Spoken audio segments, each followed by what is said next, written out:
Hello and wholeness to everybody in Love and Action Network and those of you joining us beyond for another fantastic week and edition of Love and Action Deconstruction Junction. This is a program where we tease out all of our ideas and thoughts of the week, things that have been uplifting us, things that have been pissing us off, things that have come through our algorithm. Just dawned on me as I'm opening today that we all have different algorithms. Bless you, Praola, who you'll meet in a second. She's a human who sneezes. Beyond Instagram blends, we don't really see each other's algorithms as much as we would like to. So the way in which we get into each other's algorithm and plug into each other's thoughts and belief spaces is by coming together in a program like this and introducing who we are to you and our vantage point. Just two people sharing our opinions and thoughts about what we see in the world, and hopefully it awakens something in you today. I'm Dr. Flo. I'm not telling you what I heard, but what I know. What I know is that you're loved and lovable. You've always been loved and lovable, and you're always going to be loved and lovable for the rest of your life. As an online and in real life coach and mentor, I encourage, equip, and empower bold dreamers to follow their bliss by using their time, talent, and treasure to make good trouble on the planet. And I help Sherpa people's dreams up the mountain of love.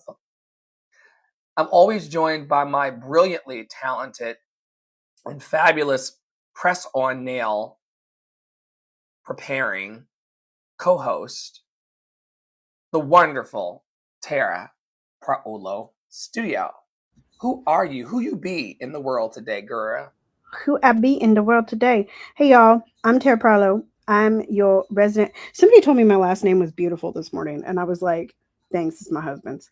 Um, it's always, it was funny because she was like, it sounds like a song. And I was like, well, the Italians do sing, and I am an opera singer, so it does fit. It's just also that you know. But anyway, I'm Tara Parello. I am your resident Black, biracial, multi-passionate musician. I talk about the ish that nobody wants to talk about and push you to do the same. I'm currently putting on some gel press-on nails from a Black-owned store called Nessa Nail DIT. Nessa nailed it. Okay, Nessa nailed it.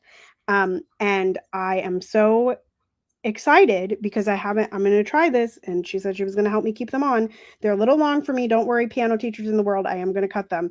But first, I'm going to put them on and then I'm going to take a picture and then I will cut them because I don't want to ruin her nails like that. Anyway, and today we have we got packed stuff. So there's a lot going on in the world, a lot of horrors. But talking about it helps to change it. So if you're interested, if you're like sitting in the world and you're like looking around and you're like, oh my God, I have no one to talk about stuff like this with, why don't you come on Deconstruction Junction with Dr. Flo and I and put your name where it says your name here? You can apply for that at lovedandlovable.bio.link, lovedandlovable.bio.link, lovedandlovable.bio.link, or get in touch with either Dr. Flo or I, and we will get you in the process of having those conversations. I think I am also up first today. Mayhaps. And the vibe is right, y'all. As I chomp on one of my favorite snacks, Haribo gummy bears. Kids and grown-ups love them, so Haribo. The requirement to sit on stage with us or to present with us is that you're honest, open, willing, and available. There are very few people and very few ideologies that Tara and I cannot stomach with receipts. It's true. We've As been long as working your on goal isn't to harm, we can handle you. Yeah. And we've been working on this project for the last 4.5 years now. And we've encountered all kinds of personalities and people.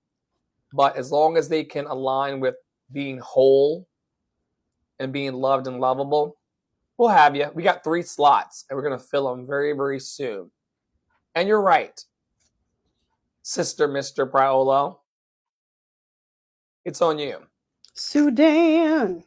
All right. Sudan. So if you would click into this, it's going to bring us to the Instagram post, and then I'm got to make it big. So I'll read this out for those that aren't on our visual platforms. This is from Women's Circle Online. And so I'm just going to read these slides. This is what's going on. Dr. Flo earlier in the week or over the weekend was like, I don't really know what's actually going on in Sudan. And this came across my feed. So we're going to talk about it. So standing with women in Sudan. Every day in Sudan, women are facing displacement, hunger, and violence. Okay, as war tears the country apart. Yet, in the midst of this crisis, they continue to resist, lead, and protect their communities. Next slide, please. Prior to this war, Sudan's 2019 revolution ended 30 years of Omar al-Bashir's directorial dictatorship. His rule enforced strict religious law, crushed dissent, and oversaw mass killings in Darfur, excuse me, that's how you say that. The revolution brought hope, but power was soon split between the Sudanese Armed Forces, the SAF, and the paramilitary Rapid Support Forces, or RSF, setting the stage for another war. What's happening now? In April of 2023, the SAF and RSF turned their guns on each other, fighting to secure power, resources, and survival. At least 15,000 people have been killed through direct attacks and deliberate deprivation, though estimates suggest the true toll may be closer to 150,000. I'm going to say that one more time, 150,000, with over 12 million displaced. Why they fight over Sudan's wealth. Control over Sudan's gold, farmland, and Red Sea access funds weapons, pays fighters, and secures foreign allies. The RSF profits from gold sales to Dubai, while the SAF controls trade routes, farmland, and state enterprises. For both, these resources are power. Gold to Dubai, childhood's lost. The RSF smuggles Sudan's gold to Dubai, funding war while children toil in dangerous mines or lose their homes to fighting. The ongoing crisis, 12 million displaced, the largest displacement crisis today. 26 million people are food insecure, 5 million are near starvation. Ethnic cleansing in Darfur, especially against the Masalit, I don't know how to say that, systematic violence by armed groups, child trafficking and forced labor in mines and conflict zones, women-led survival, mutual aid clinics, underground schools. Hunger as a weapon. 26 million Sudanese face food insecurity. 5 million are at risk of starvation.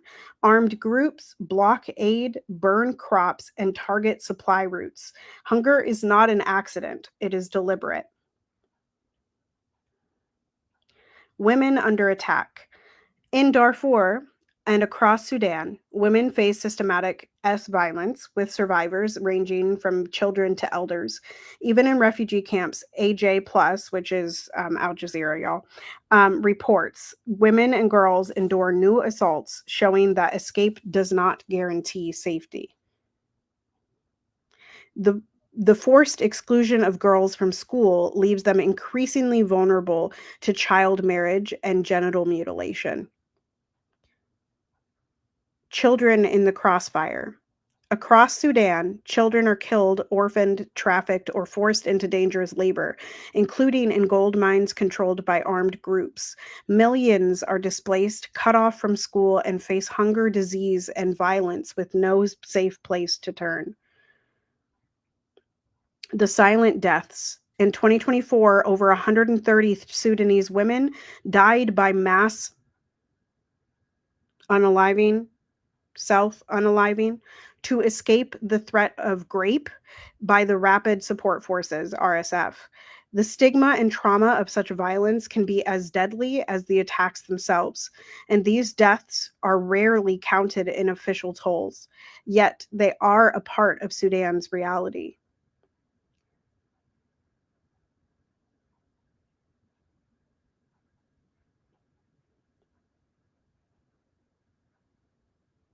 I need to breathe. We're gonna continue the deck.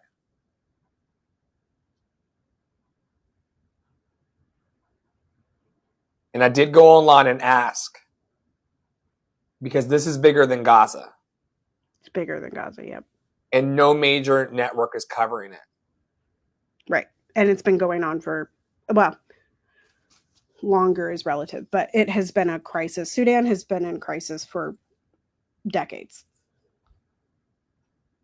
Because of the gold that's in our phones and computers. And the UAE being funded by people like Britain and the US.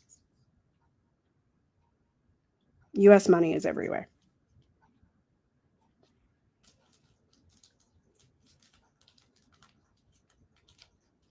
Please continue. Next slide, please. Thank you. The journey to Chad. For many, fleeing means walking for days without food or water. Families are separated. Refugee camps in Chad are overcrowded, under-resourced, and unsafe, yet they are the only shelter many will find. Even here, women continue to lead community care, cooking, teaching, and protecting children. Women leading Sudan's future. Sudanese women lead aid networks, open humanitarian corridors, and push for peace, yet remain underfunded and excluded from talks. Their history in the revolutions of 1964, 1985, and 2019 shows they are vital to shaping Sudan's future. Women in Sudan are enduring the gravest forms of violence, particularly sexual violence, while being systemically excluded from peace processes. And that is a quote from Anna Mutavati, a UN Women Regional Director for East and Southern Africa. Why aren't we hearing about this? Here's what Dr. Flo was just talking about. Media coverage is minimal. Sudan's war is inconvenient for governments profiting from gold and trade deals. Social media algorithms bury African crises. Silence protects the powerful. I just shared something about this yesterday. I got to read that again. Silence protects the powerful and leaves civilians to face this violence alone. Call to action. So here's what you can do, y'all. Donate if you're able. Support trusted groups like SAPA delivering aid and protection in Sudan. Protest. Stand with Sudanese women demanding safety, justice, and peace. Amplify. Share Sudan's stories widely so it cannot be erased. Listen. Follow and learn from Sudanese journalists, organizers, and survivors. And the last slide. SAPA, so this is a little bit on that association that was just mentioned. Sudanese American Physicians Association. SAPA is a nonprofit providing medical care, shelter, and education in Sudan. They treat the wounded, deliver supplies, and support clinics where hospitals have been bombed. Every donation directly funds life-saving work. So there's what you can do. And there is what is happening.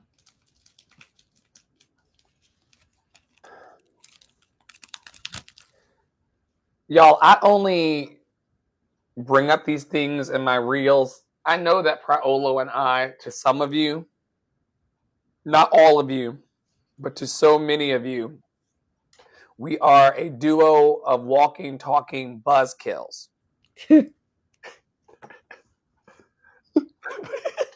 Stoicism.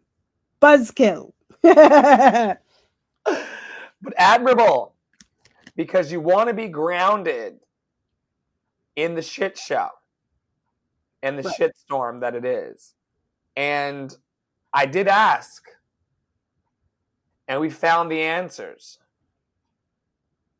to what is going on.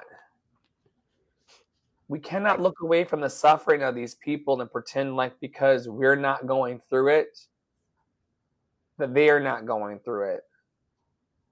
And it's painful and laughable that the leaders in power want to pretend like they're strong leaders.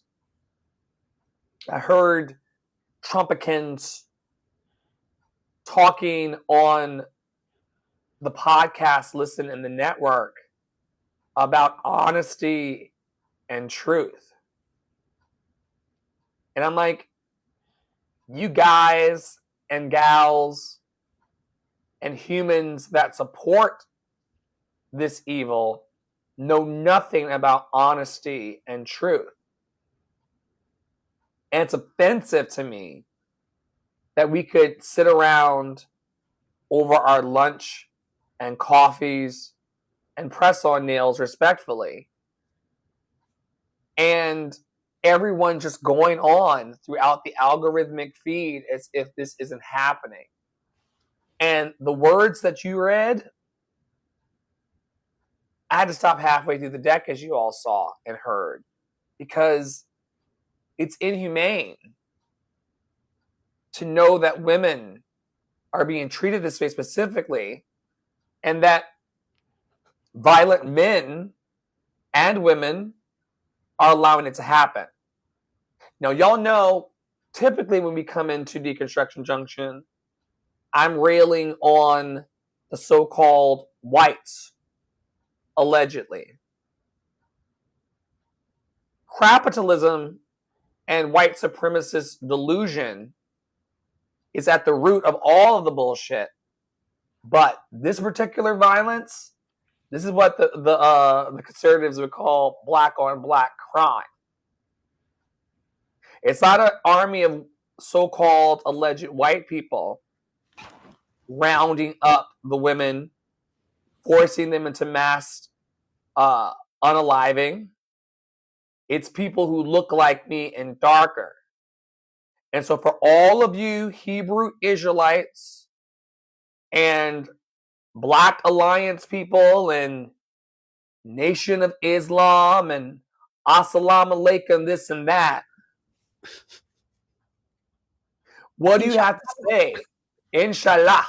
What do you have to say about the ceasing of suffering that's perpetuated by people who look like us towards people like us in the name of scarcity and forced labor and sexual violence?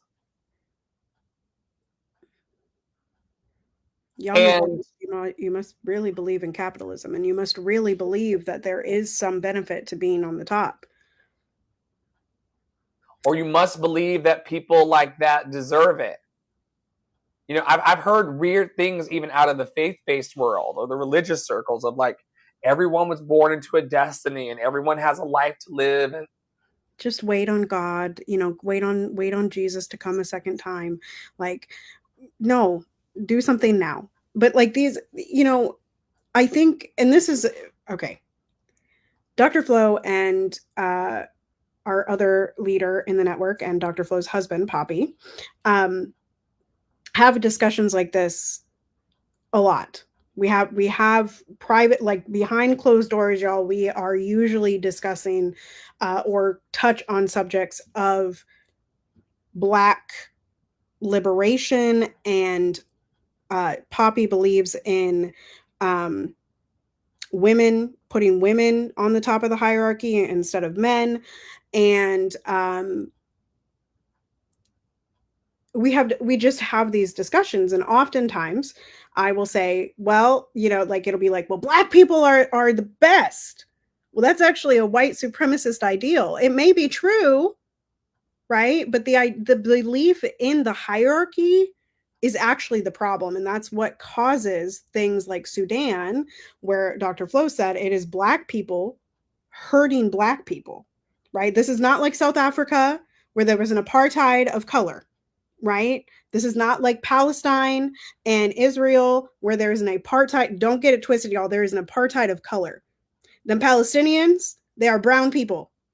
Y'all Jewish people that came from Europe and moved to Israel, you're so-called white people. That's what happened. That's what happened. Okay, that's an apartheid. That's an apartheid. All right. This is not apartheid so much as it is a war instated by capitalism. Right? It is a war instated by capitalism because the people, we have this belief that if we're just on the top of the hierarchy, everything will be fine. But when we get to the top of the hierarchy, what do? Like the RSF and the SAF are doing right now, we harm the people below us. Because that's what capitalism tells you to do. Look at what happened with Israel. Right? Look at what's happening with Israel.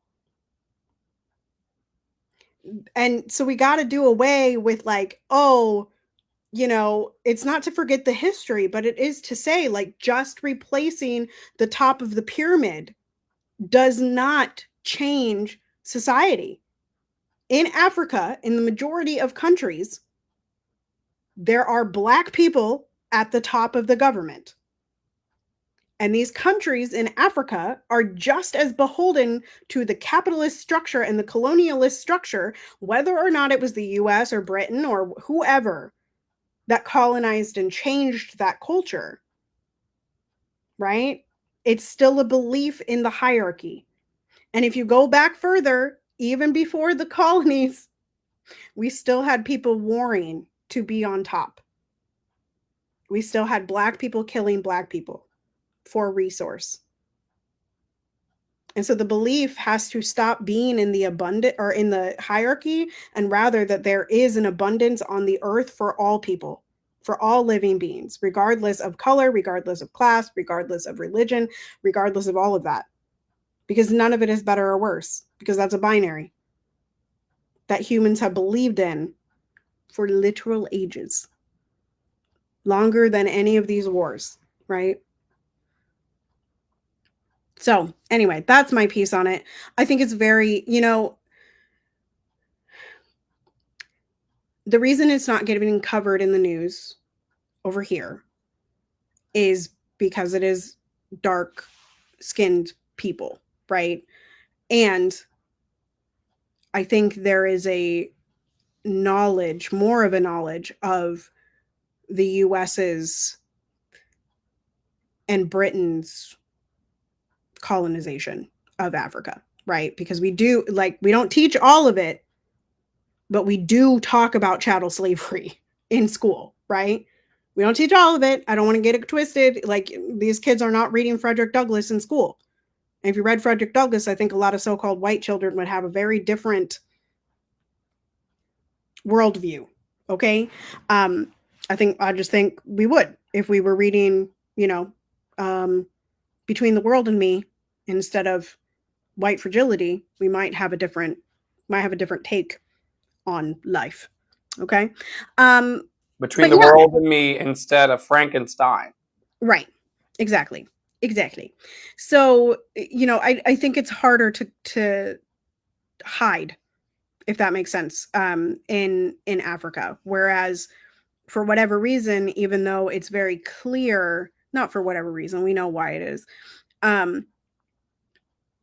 it's easier to shove this Sudan and Congo under the rug and away because these are long-lasting conflicts, right? Created by under imperialistic regime.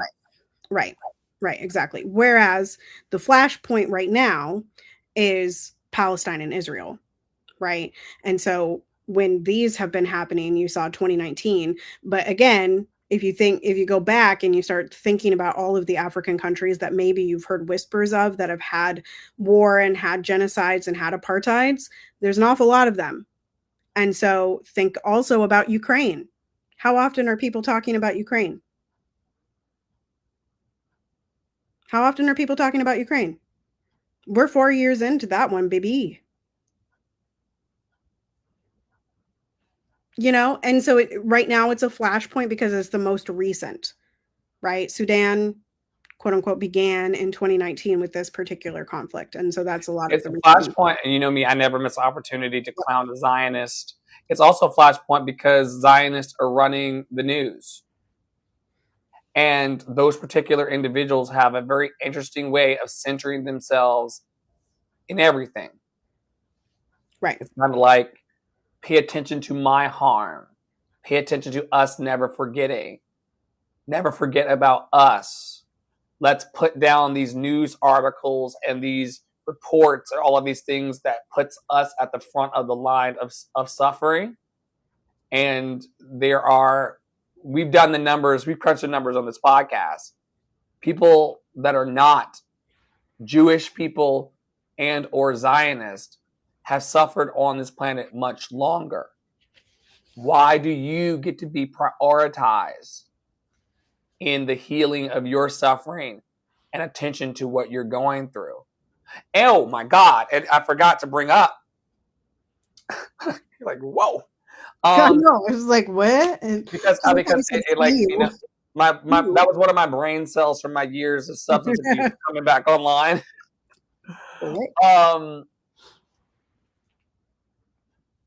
Equity is what the people don't have in Sudan. And in every war-torn place, this lack of empathy that allows us to just allow someone to be provided for and cared for their freedom. It's really fucked up. Right. It really is. Truly.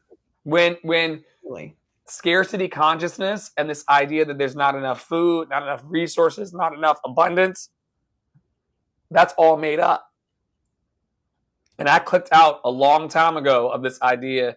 You know, some of you, and Tara mentioned earlier, in our family unit and in our leadership team and in that golden thread that runs from the Flo Wata Praolo house, that underground railroad above ground, in the stratosphere railroad that runs, we're always talking about this. And I often ask myself, what are people talking about in their houses? Like, we're talking about this stuff almost every day. There's a diaspora conversation, liberate the women and femmes, fuck the police, fuck ICE. Like, there is a conversation of that nature happening all the time. And not all of the police, y'all, the ones who seek to harm. Yeah. Okay. Amanda Seals, like literally 10 minutes before I came in here, has a video on ACAB and how even you that follow Amanda, and you might be a cop, are still you're bad. You're bad because part of the gang. You're part of the gang. You may be like you're one of the good part ones. of the system that is policing is a bad system. So therefore, if you are participating in it, bad. And you haven't rejected it for better and known documented alternatives. Like the way in which, I've been talking about this all week. Many of you, I shouldn't even talk to you all because you all are in the room. There are many people who would rather see me have my tailpipe busted or my tail light busted and my windows in my car busted and me dragged down the street than watch us do loved and lovable produced content. Right. And we're disrupting that every day that we show up, and we're here every day until the end of time to remind you that there's hope and joy and freedom and peace in the world. But the things that you all are attracted to, like Black suffering, that's some bullshit. What we should be moving towards is a space of human first. And I've kept this slide in the deck for the last few weeks because I cannot let it go. Every time in our daily clubhouse rooms at 11 a.m. Eastern, and every time I'm on a TikTok, and I relate to someone as human first, outside of their bio, outside of their education, outside of their chosen identity, every time I match energy soul to soul, I have a pleasant time. You and I had gotten into a hypnotic rhythm of being like, I can't stand humans, leave them alone. They're very dangerous. Only aliens going forward. But that's because we were I'm an trying. alien, y'all. If y'all have seen Men in Black, I am Dennis Rodman. Okay. That's only because we're trying to see people through the prism of what's acceptable to us.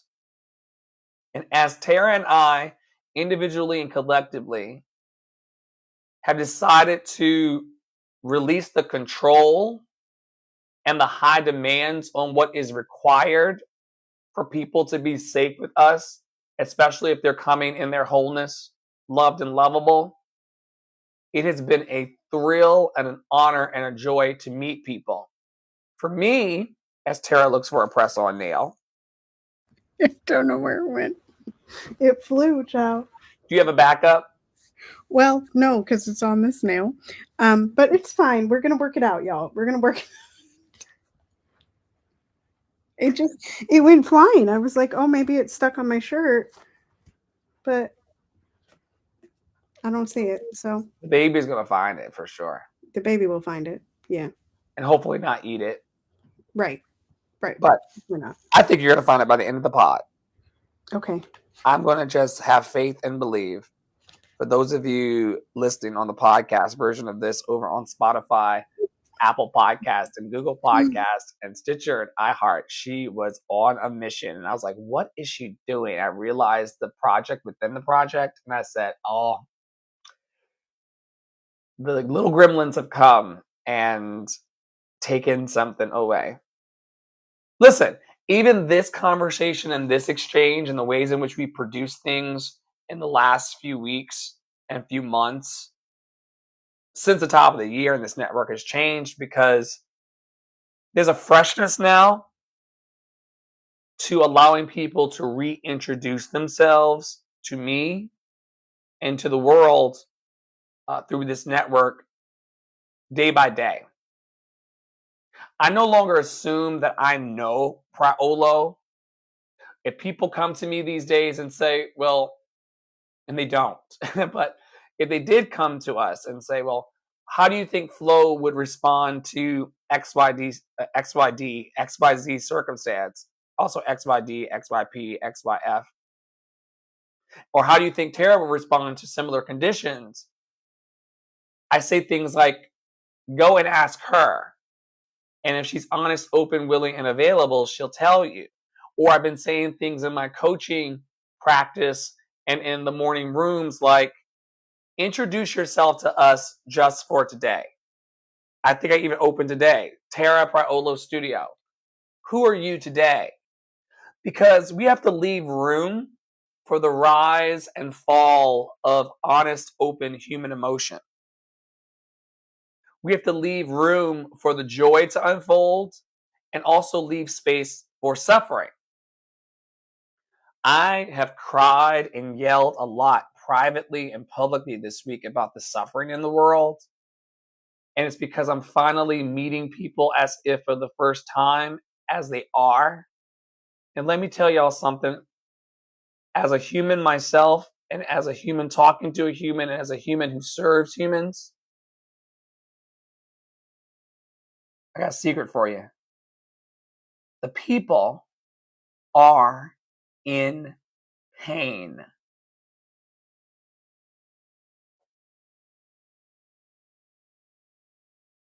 And they're suffering that I'm hearing, like we just did in the last topic, that I feel so despondent sometime about. Because I can't do anything. I can't catch a flight and round up the warring factions of Sudan and stop it. I can't stand between the people with the US funded guns and say, you guys knock it off right now. Can't do that. And so I'm challenging my community. I'm challenging my family.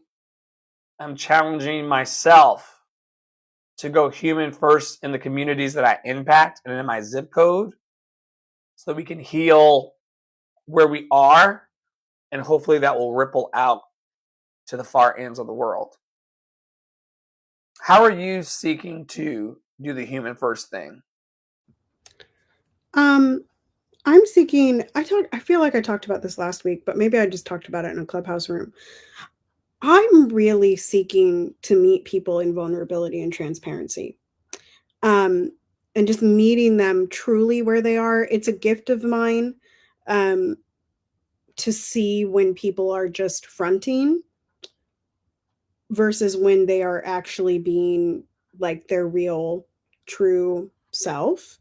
Um, and I really seek to meet people there, and I seek to open spaces there because we have so much. One of the things that I think that, I'm kind of going everywhere with this, but one of the things that I think that the virality, and I don't mean to take away from what's actually happening, but the virality of the Israeli genocide of Gaza has been like, the thing for me is that there are so many people just trying to like say the right thing in the right way instead of just being like, I'm upset by this, right? Like there's something happening. I'm upset by this.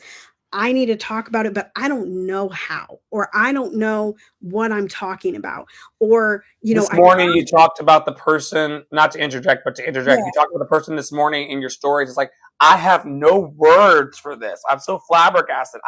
There are no words. yeah, Like, and it was more like that particular person I know feels the things, right? She feels the things, but yet there are no words to describe how down she's feeling, or how she can rectify herself, or get out of that space. And I just encourage you to use word, like some kind of word, whether that is like Dr. Flo tells a story a lot about going out and just yelling in the woods or singing a song. Like for me, one of the most gratifying things is like going and doing something.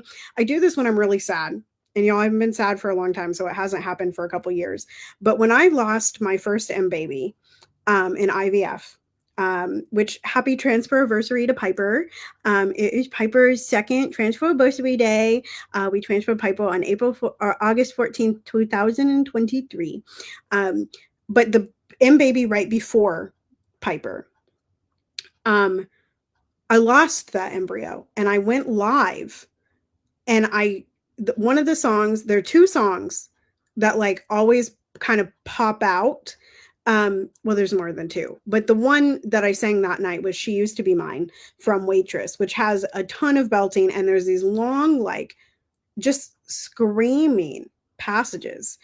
And I just just utter it. Get it out in whatever way feels good, whether that's a groan or a moan or a scream or words or, a bunch of sentences that don't make sense together. Just get it out in your vulnerability and your transparency, because trying to put the correct or palatable, because oftentimes we're saying correct, but what we mean is palatable. What we mean is comfort, right?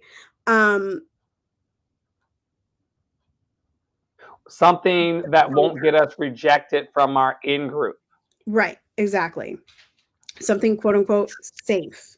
Although I taught in a master class the other day that safe is not good enough or is not enough, right?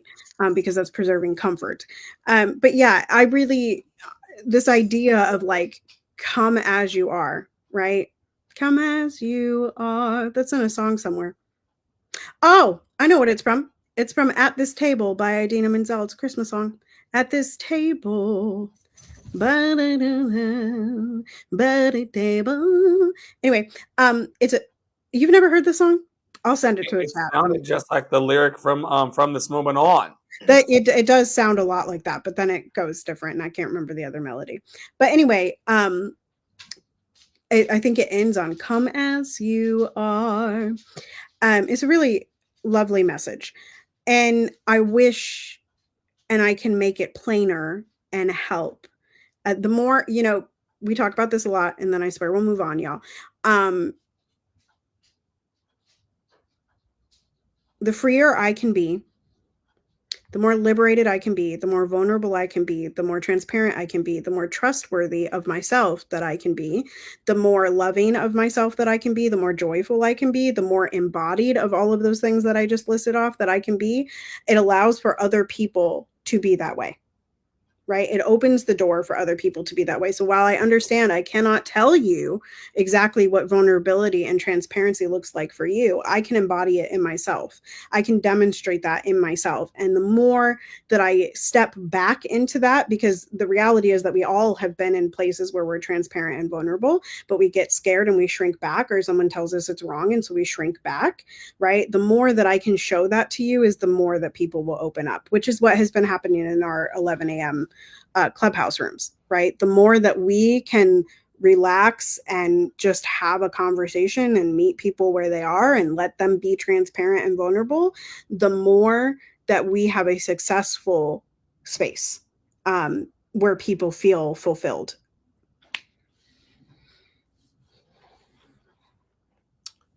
Ooh. No crumbs. Oh wow. Yeah, this is gonna, y'all, it's a heavy episode. This is also a scrolly one. So we're just gonna read it. We're just From gonna the fire pan, from the fire pan, from the frying pan into the fire. into the fire, from the fire of the pan into the pan Of fire. of fire. Yes. So if you click on it, it should take us to the thread. Oh, This is Lord. from Al Jazeera, and I'm going to read it in my stoicism yet again.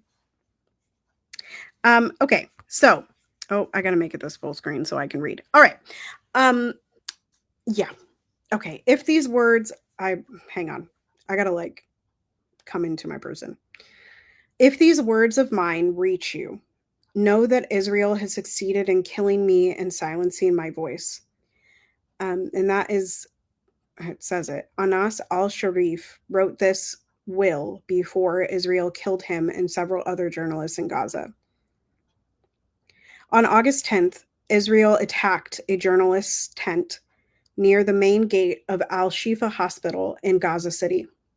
Anas and several other colleagues were killed, including Mohammed. And I'm sorry, y'all. I really don't do well with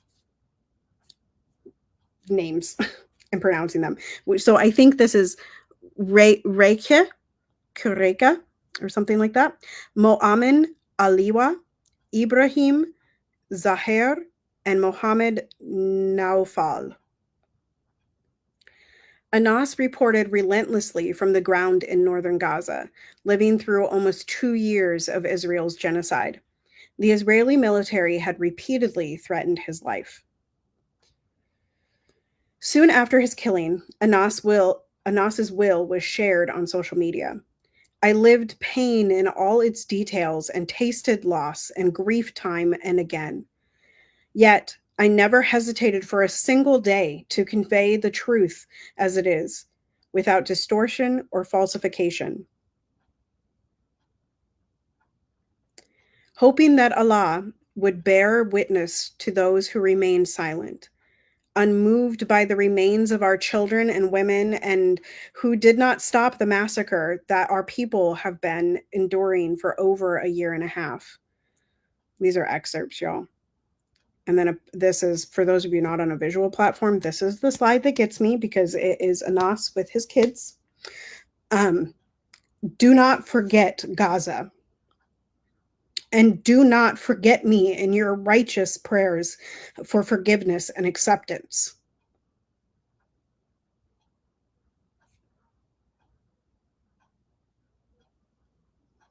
Do not forget Gaza. And do not forget me in your righteous prayers for forgiveness and acceptance. Because all of these people are going to church in the States every Sunday or going to their prayer meetings on Clubhouse every day.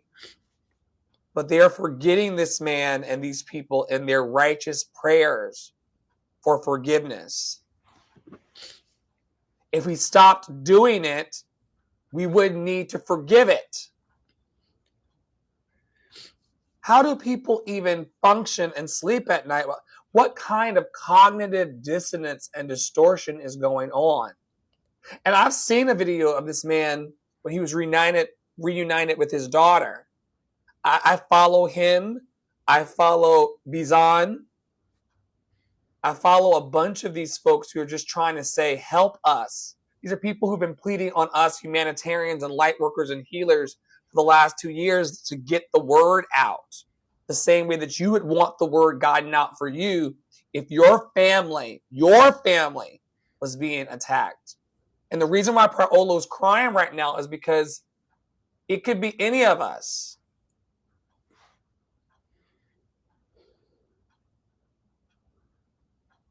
And is that not a person? Are these not people? Is that not a child of God? I think every church in this country and every righteous place should be picketed. Especially Kim Davis's church. Especially Kim Davis's church, for not taking care of what the holy text and the cult I came out of talks about. The least of these, the people who have the least, should be the ones that are uplifted. And we do not do this. So we speak the name of Anas al-Sharif, Muhammad Orkirech, Muamin Aliwa, Ibrahim Zahir, and Muhammad Nufal. People like us, humans like us, who are trying to get the word out about what it means to be human. And you don't see Paolo and I on CNN, MSNBC, or any of the majors. But that's why we show up in this professional way, because we have to keep reporting. And when one of our comrades in love falls down, is unalived, it only empowers me and emboldens me to pick up the mantle and to keep running. Because all human life is precious. All human life is valid. And we're all worthy of happiness, healthiness, and freedom. I do not know, because I'm not there, what you motherfuckers are talking about in the living rooms of your homes. Because I think that every home in America and every home in the world should be having a conversation about compassion and love and care and what it looks like for the world. Messed up. Why are we abandoning ourselves? Why are we abandoning each other? And I know there are reasons for it. You know, I'm in a situation right now where there has been such incredible neglect and harm. Gotta go. Gotta go.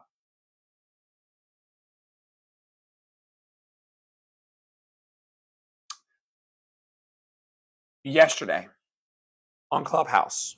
Yesterday. All my troubles seem so far away.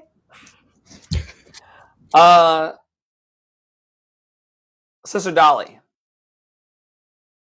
from Love and Action Network spoke up and out about the ways in which people can use the tactics of manipulation to leave you on red, to leave your environment, to step back and watch you suffer, because they know that many people have been abandoned and rejected, and it doesn't feel good.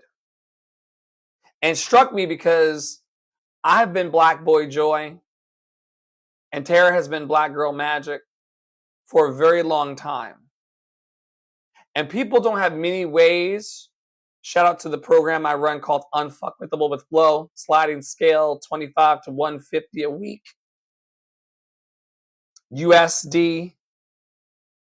People pay weekly to come into a program and a think tank where we help them grow and build and develop their dreams. And one of the only ways that humans have crafted to try to take my smile from me is by abandoning me. It looks like the mute button on my post. It looks like, Dr. Flo, I didn't see that text. Where have you been? It looks like so many different things. I put this in the slide deck today to let everyone know that while you may have abandoned me along the journey, and you may feel that I've abandoned you, it's most important that as it relates to our abandonment wounds, that we do not abandon ourselves. This is a call today for self-compassion and radical self-care. Does not matter, Dr. Flo, Praolo. Doesn't matter if they neglect us. Doesn't matter if they believe in us. Doesn't matter if they turn their backs on us. Doesn't matter if they stand in the middle of the street, seeing you in a purple bandana, and still decide to not acknowledge your very existence. None of that matters anymore, because we are loved and lovable. We are worthy of one of the 5.56 billion people plus some to become fans of our light work and the joy that is the revolution that we want to put out into the planet. You found the nail. You used a different one. I used a different size. Yeah. Loved and lovable. We're almost there, y'all. Almost a full set. The dogs are almost all in the yard. So listen, folks, while Tara self-cares today and beautifies her temple and loves on herself, which is like a whole different... Okay, so here's a classic example. In the past, I would have thought that me eating on a live or Tara doing her nails on a live was an abandonment of the project and her seriousness of the project and her love for the work that we do here. No. People need to be able to blow their nose on a live stream.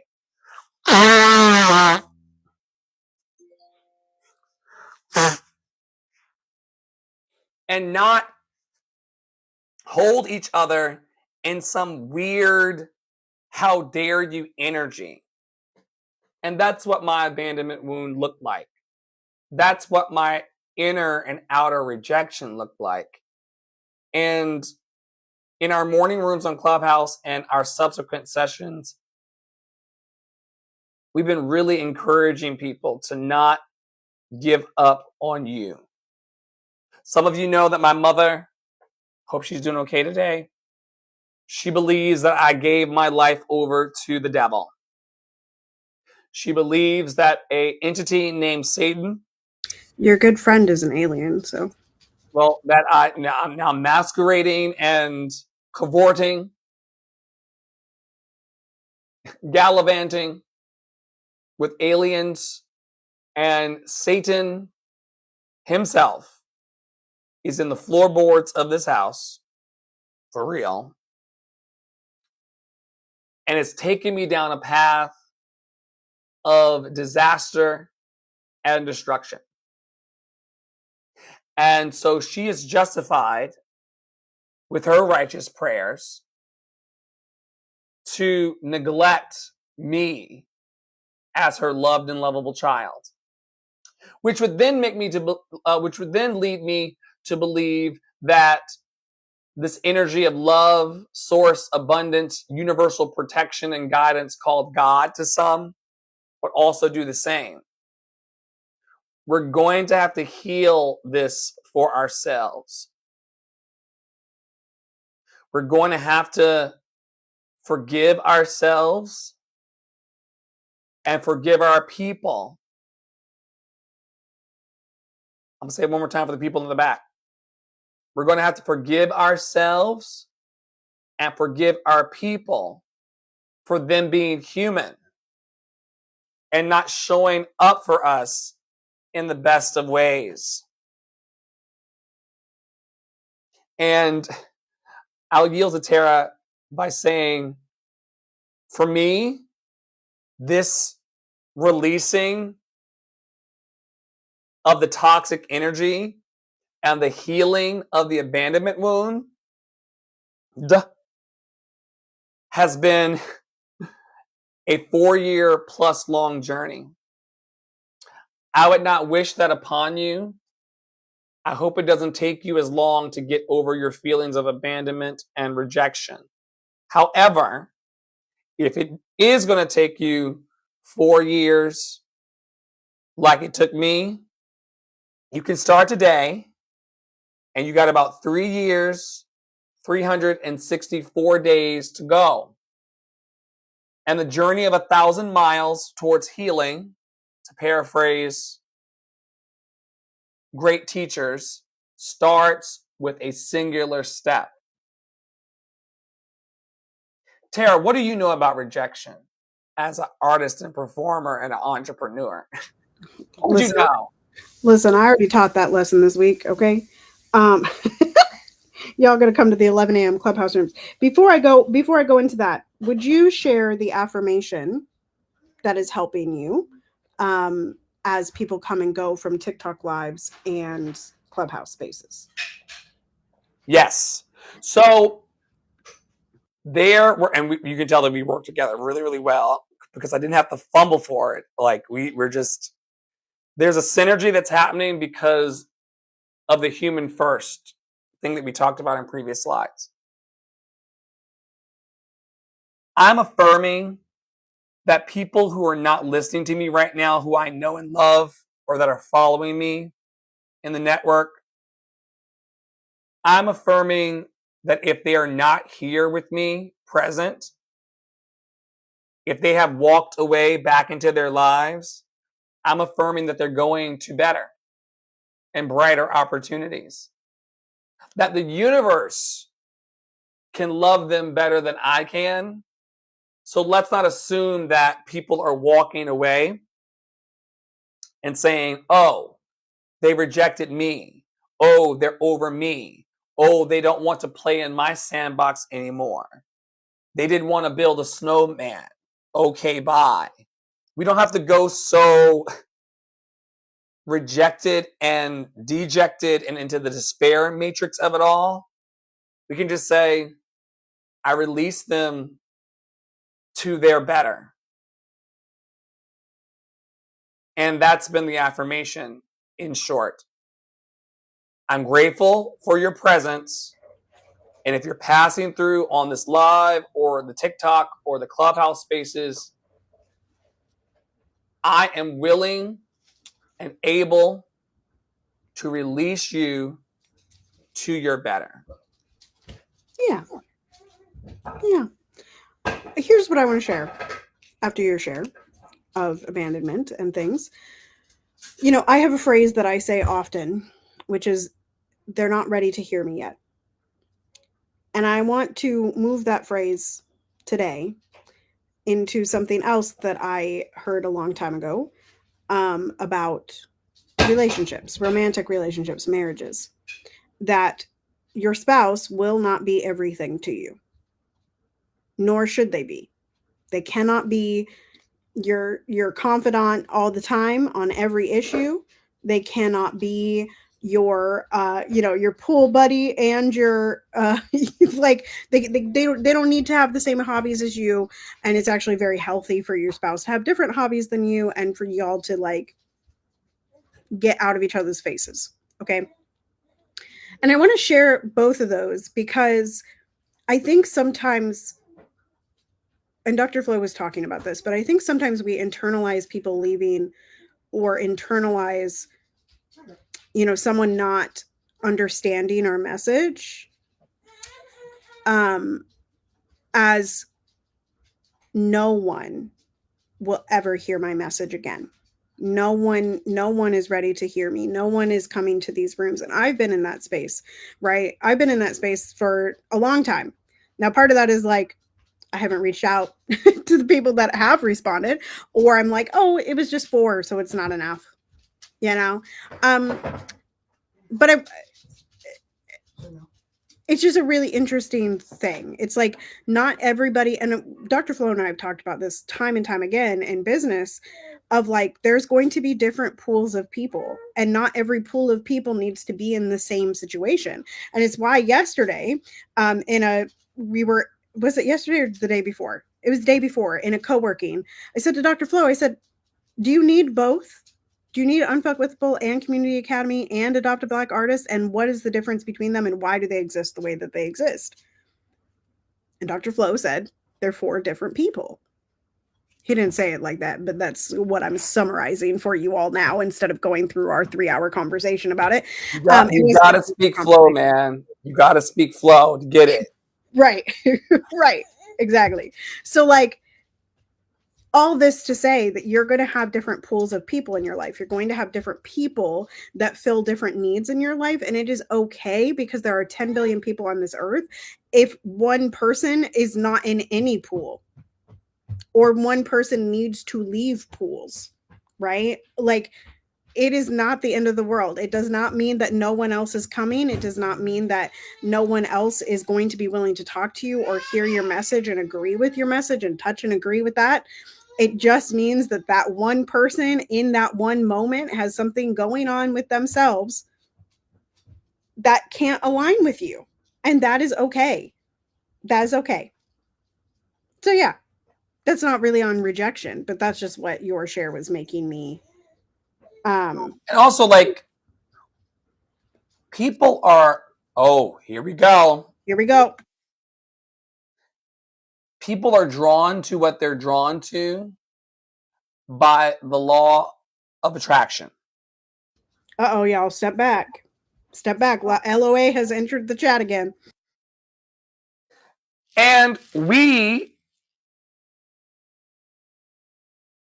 don't need to be preoccupied with what is attractive to or attracting another person. You like what you like when you like it. You like me when you like me. You don't like me when you don't like me. It's mostly inner things going on. You know, if you arrive at me and you're in your wholeness that day, you may see me as whole. If you arrive at me and you're not in your wholeness or feeling bad about yourself, I can make you feel awful. I was in a clubhouse room the other day, and a guy was on the stage lamenting about how he needed to get more social media posts out. And the young lady on the stage, who I did not know was in my broadcast channel, was like, Dr. Flo is up and down these internet streets every day, and I barely can keep up. I need to be like Dr. Flo. And no one needs to be like Dr. Flo. It's all to say that it was very apparent that the gentleman wants to do more. So a person like me made him and people like him feel like they're not doing enough. Whereas the lady, in a side, backhanded compliment kind of way, was impressed. I didn't know she was in the broadcast channel because Instagram is such a weird animal. But she's there, and she's getting the post, and she's half inspired, half intimidated. It's fine.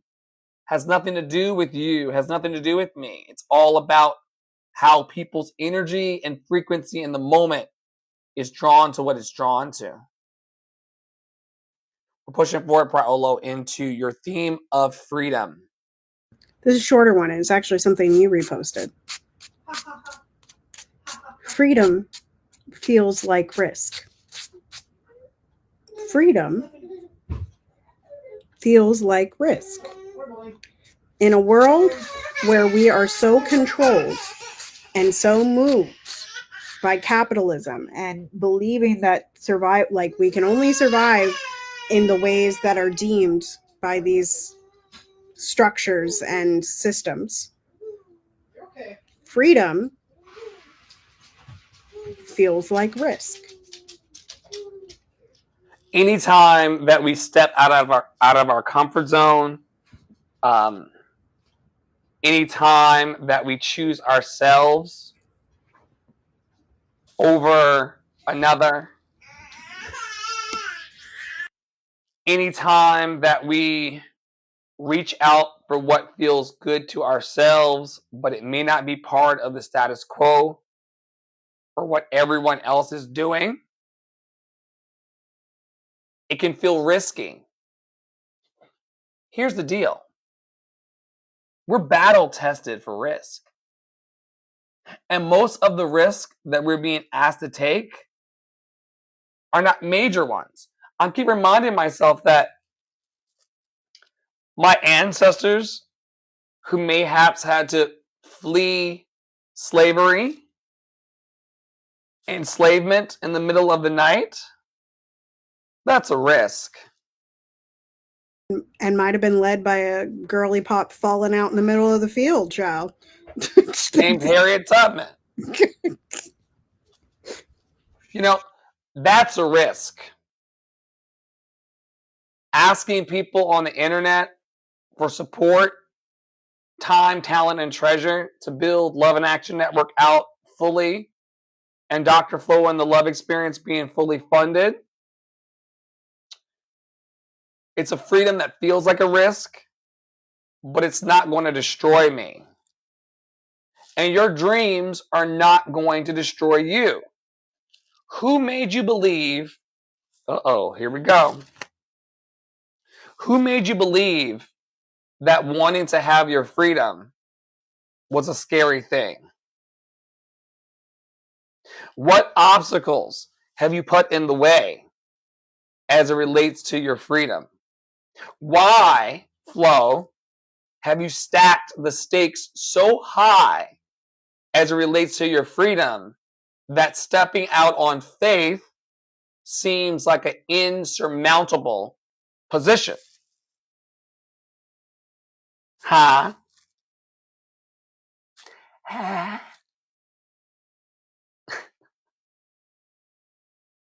So we gotta recognize that, 5 whys deep of why we want freedom in the first place is because it's going to make us feel good. And if feeling good is the goal, then it might be a risk, but it might be a risk worth taking. What say you, Paolo? Yeah, I mean, again, I think, one of my favorite quotes is "Conformity is the jailer of freedom and the enemy of growth" by so-called white man JFK. It's by so-called white man JFK. Very handsome white man. I will say, that man did have good hair. He had great hair. It's part of why he got elected, because he was good looking. Kennedys look funny to me, generally. Well, they're funny looking people, but I'll go with you. Conventional beauty, sure. Right. But Kennedy's, quote unquote, conventionally attractive. Yeah. According to American classic lit, sure. Right. So-called white people beauty. Right. Beauty standard. Yeah. Chiseled jaw and shit. With a side of everybody dying in the family.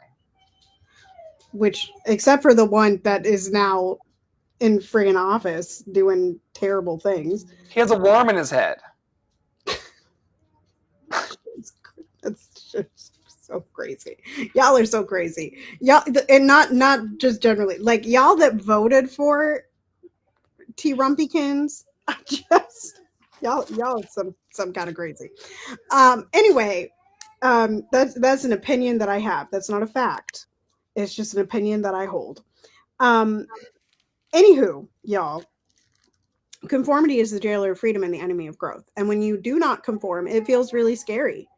One of my coaches, Fiona Flight, on one of her posts said, like, it is a heroic act to be in your authenticity, to choose to not be complacent, to choose to not conform, to choose to speak in the way that you speak, right? Like that is a shameless plug for my branding masterclass this Friday, where we'll talk a little bit more about messaging and branding and getting to your actual authentic 5 whys deep message, as opposed to your surface level messaging that you feel like you have to represent with your 3 to 5 pristine colors, right? But to conform, or to step outside of conformity, of which controlling, like, I was just what Neo did. Okay, stay with me. This nail is too big, but it's on there now. So what Neo did in the Matrix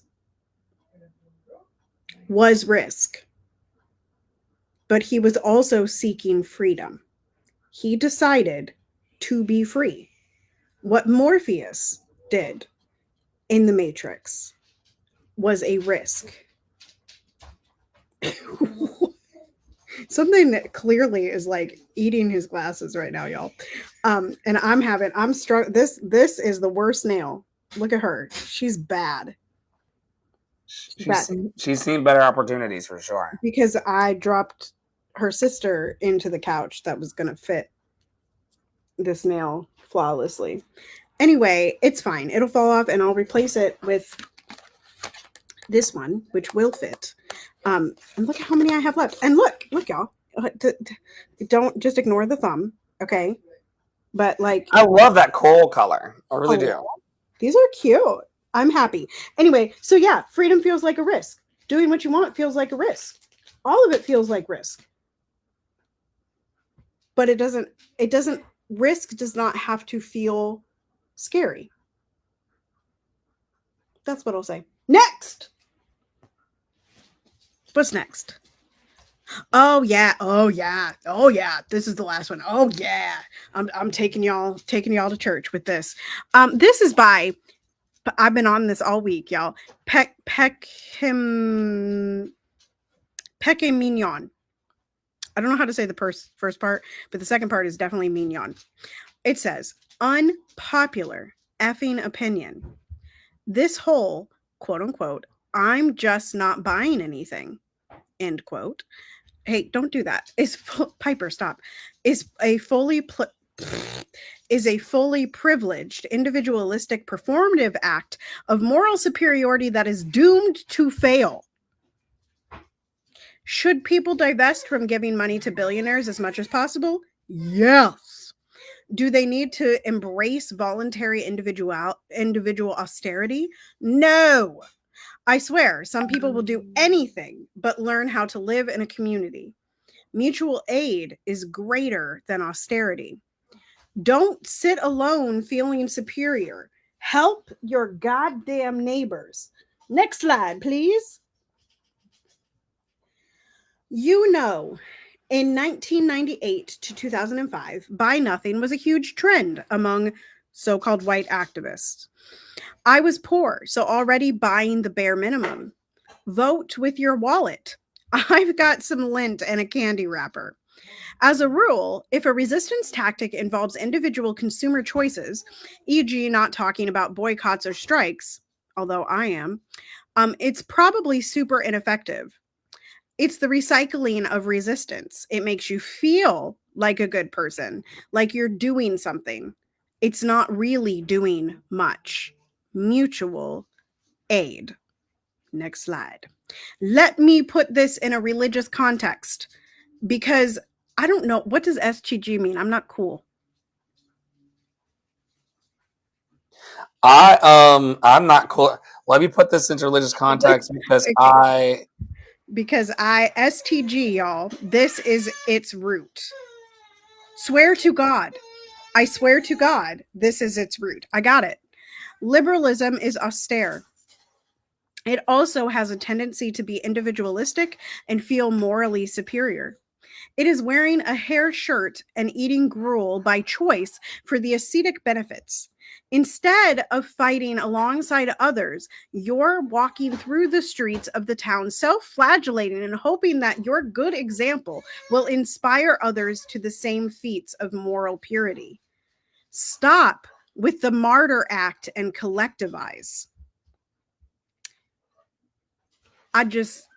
No crumbs. No crumbs. No crumbs. Not a lot. Literally the line that says "Vote with your wallet." I've got some lint and a candy wrapper. Like, It's like, listen, this is why I've been sort of railing against the boycotts, not because there are also Black people like, don't go to Target, don't go to Starbucks, don't go to wherever, don't go to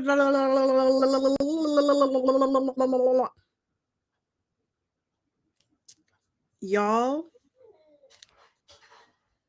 Vote with your wallet only applies to those of us with the privilege to actually spend money. And spending money is participating in capitalism, and all the money goes to the same place regardless of where you spend it. Get with it. Get with it and stop using it as the latest moral superiority test. It's weird. Yes. a majority of Americans, ranging from 57% to 67%, are estimated to live paycheck to paycheck. This means they rely on their next paycheck to cover their expenses and have little to no savings remaining. So, how you gonna go grassroots in your activism when you ain't got no grass or gas? Right? Right? I file this under like white people shit, or so-called white people shit, or so-called ruling class type of stuff. The people who are out here talking about, vote with your wallet and all that, they want to project this image that they are well off, and that because I can go to Walmart and decide on this brand instead of this brand, I'm better than everyone else. The problem is that that's short-sighted, because when the rubber meets the road and the shit hits the fan, people who don't have it are coming to your house. And we outnumber the police. Yes. The line for me is the one that was about, like, it makes you feel good, but it doesn't actually have impact. That, like, I really need some of y'all to evaluate. Is it just making me feel good, or does it have impact? And if it does have impact, what kind of impact? Because what a lot of us are missing when we're talking about even the boycotts of like Target, and I'm not standing up for these companies. I really don't care. If Target went under tomorrow, I'm sure I could get diapers somewhere else that worked for my child, right? But all the Black-owned brands that y'all 5 years ago were so proud that made the deals with Target, right? Now they don't have a major seller. All of the Black people that work at Target and Walmart that get fired first because y'all are not spending money at Target and Walmart are now at risk, even closer to being houseless, and even closer to one medical issue going wrong and being out on the street. They're losing their health insurance. They're losing their access to education, because Starbucks, while Starbucks were boycotting because of union busting, right? Which is bad, don't get me wrong, but Starbucks does provide full rides to Arizona State University. You say you want people educated. No one can afford actual college at its price. So what is the impact of your action?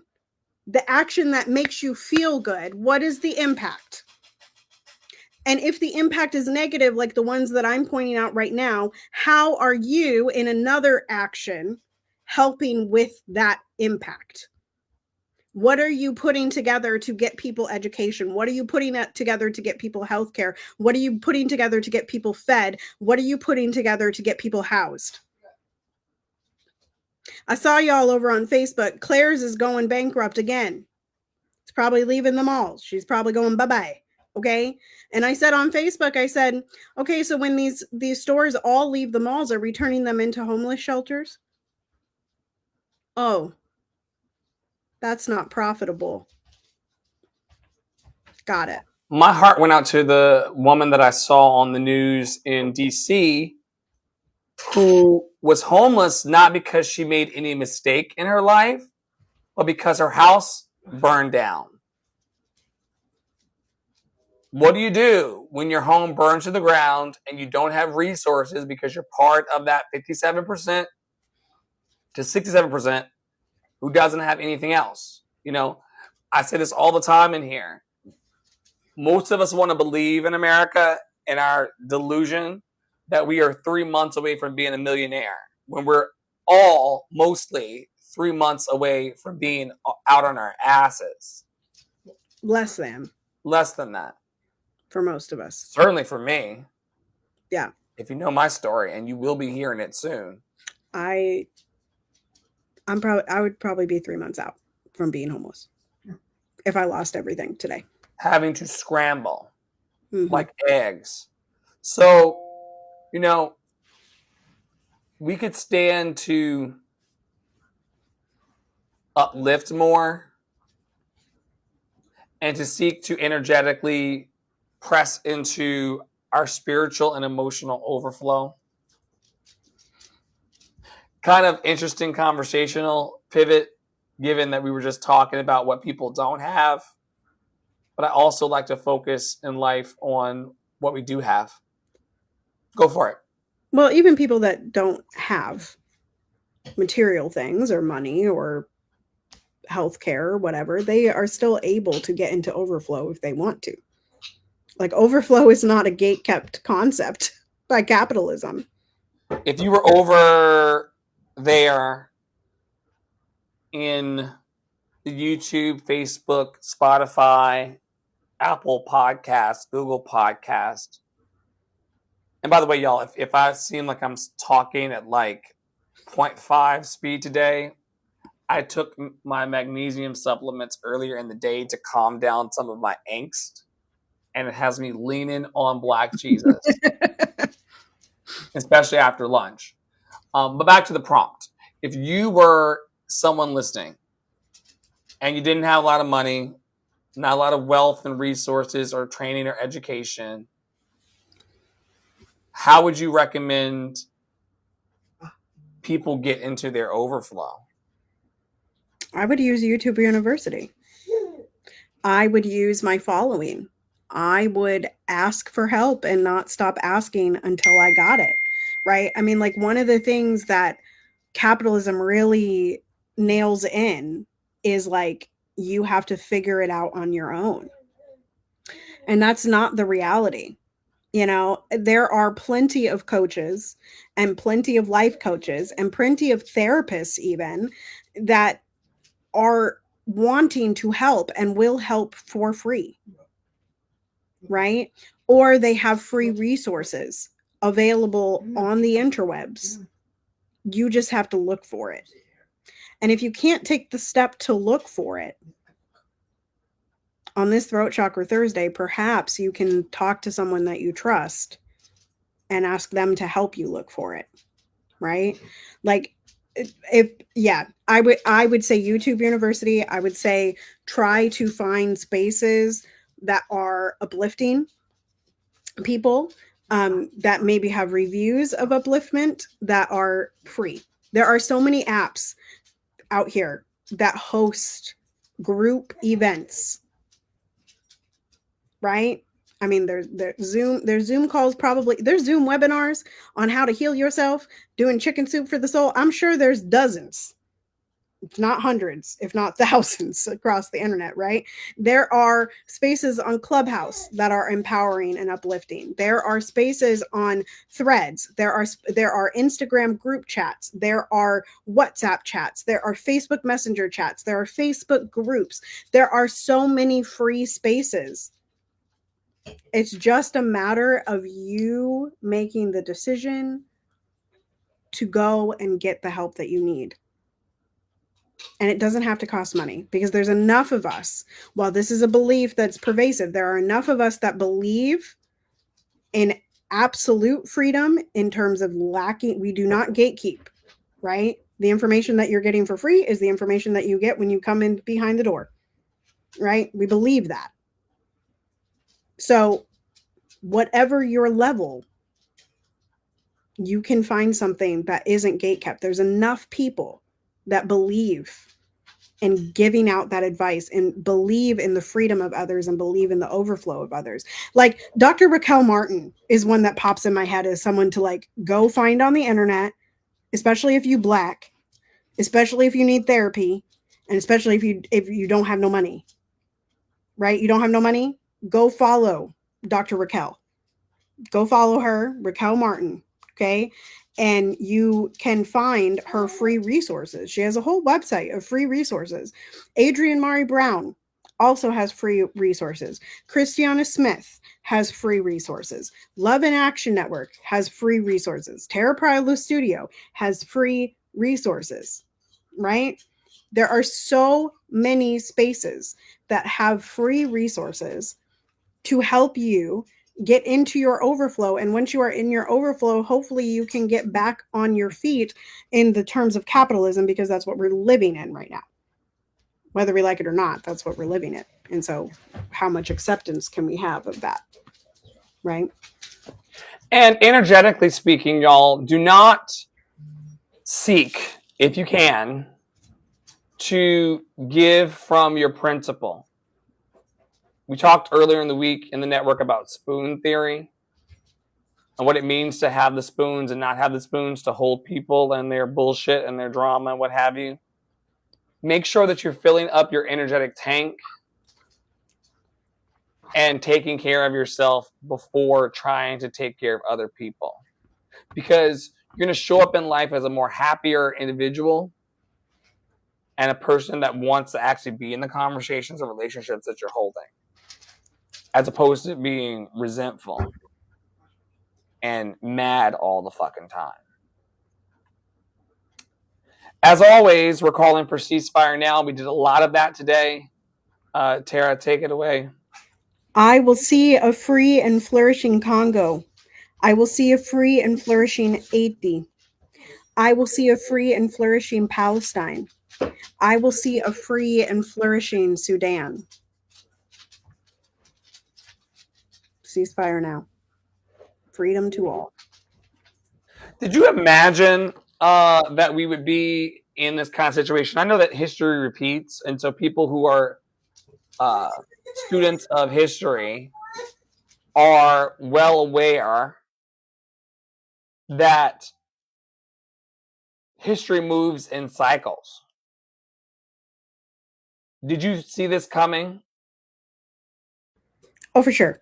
I think the only, like, maybe not this particular instance, but I've been wondering for years what Flashpoint was going to move us into World War III. I read Shock Doc. I read Shock Doctrine years ago. I talk about this all the time, but Shock Doctrine is one of those books that like stays with you because it shows the repetition and like you just get it. Like there is no way to not get it. Also, Christina, I cannot remember her handle. I think it's like Xtina. She did a reel the other day on living in the middle of the cycle of history and how like weird it feels that people aren't recognizing that that's where we are, because there hasn't been a decision to deviate from that. There hasn't been a mass decision to deviate. And so like there is no other way for late stage capitalism to happen and to exist as the primary economic global economy than the way it is now. Like this is the only conclusion of late stage capitalism. So yeah, I mean, did I predict that Israel was going to genocide Palestine? No. Did I predict that Russia was going to do some fuck shit to Ukraine? No, but I did know that Russia was going to do some fuck shit. Okay, because Putin, y'all, problem. So like the U.S. gonna do some fuck shit across the world. Yes, obviously going to happen. You know what I mean? So yeah. Is there any idyllic place to be in the world where you're not touched by this? No, because again, everybody is still believing in the hierarchy that capitalism set up. I think, though, that those of us in privileged nations, and so all of these nations that I've been berating all day, okay, Russia, United States, Britain, Germany. Okay, if you go far enough back, you're going to realize that these were all part of empires. Okay, like the Ottoman Empire, the Roman Empire, like it comes from that.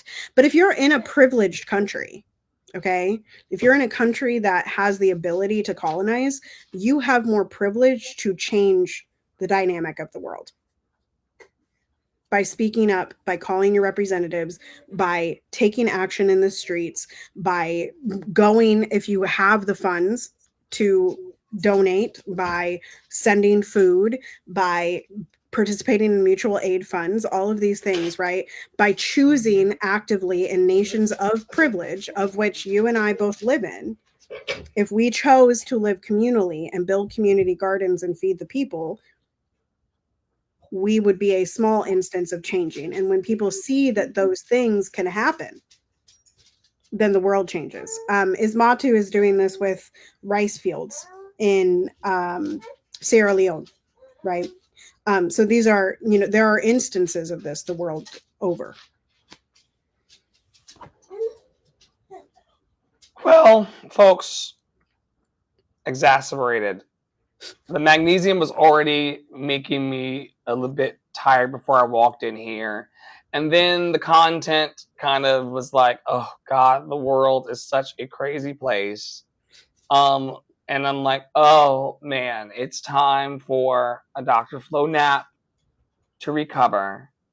But before we do, let's tell you about what we are doing to offset the bullshit that's happening in the world. It looks like Dr. Flo, the Love Experience, my project that I'm working on that I'm so excited about to encourage, equip, and empower people to tell their stories and to let their joy flow out in a love revival. Go out and tell your story.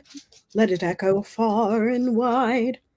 Make them hear you. Make them hear you. We're hiring people for the project. I'm not one of those singers that changes the keys. If you give me a key, I'll sing in it, even if it's not mine. And we're looking for people like you. Was that the key? I don't know. I feel like I'd go out and tell our story. I feel like that's where I am. Okay. Doesn't matter. If you want to sing with us and celebrate with us, we are now hiring people, volunteer and paid, to work on our team. And Tara's working on some incredible projects like these. Like Blackening the Canon and soon my upcoming album. I have something to tell you about that, Dr. Flo. It's a group chat right now over on WhatsApp. You can join. I flare in there every once in a while of new composers. Actually, I have one to throw in there after this. And new collaborations and things that are coming out, because part of the battle is the knowledge gap. So I am doing my part and also producing albums. We also have Freedom Fridays, so that's a newer offering from me. I've been doing it for about a month. All August long, I am doing master classes at 5 p.m. Central on Fridays, and there are also free 15 and 30-minute sessions. If you think I can help you, I can, and most of that documentation is over on my Instagrammy whammies if you're wanting to seek more. You can find all of those links at tarapriolo.com/links.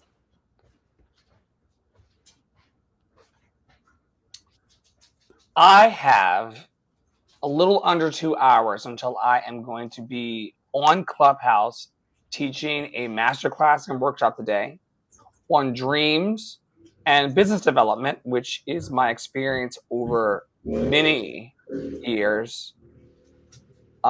If you are interested That was crazy.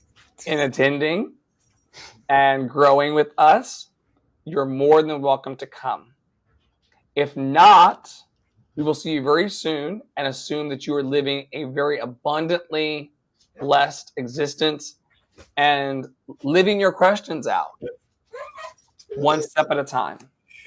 One step at a time. Justice for Charles McNair. It's weird that they are holding him as a modern day public lynching to keep everybody pressed down and subjugated and oppressed in this community. We still speak up for him, even though Governor Stein and his team is being eerily silent. Justice for Charles McNair over on Facebook is trying to get to 1,000 follows. I don't know what that's going to do, but good luck to Charles and the people who support him sincerely.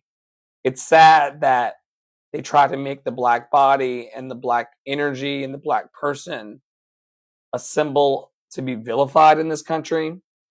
We know that while no one is a monolith, that particular group of people who have been oppressed for hundreds of years, including ourselves on the stage, we are loved and lovable. And thank you for watching and holding space for love daily in our network. On behalf of Poppy Water 33, our producing partner, Tara Parolo Studio, Chief Operating Partner, Vocal Captain, and myself, Andre in the Flow, Chief Love Officer, we invite you always to stay in your power, stay in your joy, and to stay loved and lovable. And we'll see you very soon, hopefully, around our fantastic and vibrant network. Take care until next week. Take care. I would say talk to you soon. I'm tired, y'all. Goodbye.